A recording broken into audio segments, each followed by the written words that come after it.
Just last month in Prince George's County, police officer Jakai Colson was killed during a shooting outside the police station, not by the suspect, but a fellow officer. Colson was off duty and in plain clothes at the time. From the very beginning, Officer Kraus perceived what turned out to be Detective Colson as a threat.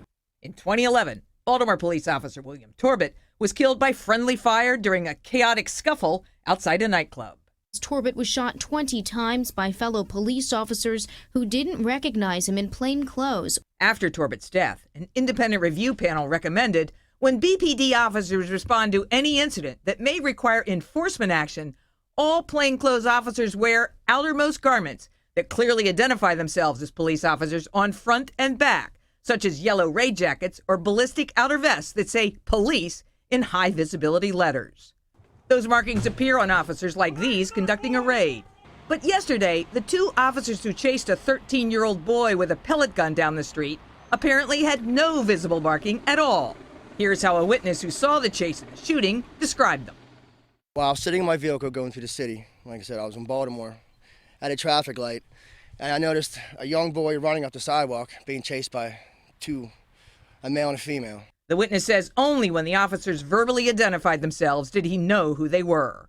The boyfriend of the 13-year-old's mother wonders if fear caused the boy to run, not knowing right away who was chasing him. Me knowing him, if they would have got out and announced themselves as police, he wouldn't have ran. If they jumped and started running towards him with their guns out, I understood why he ran. Again, that is the boyfriend of the 13-year-old's mother, and he preferred not to be identified. That witness told us last night that he watched the boy run down the street first with a basketball, then he saw the gun. He said he did turn and face the officers and raise the gun up like this. He said he did not see him point the gun at the officers.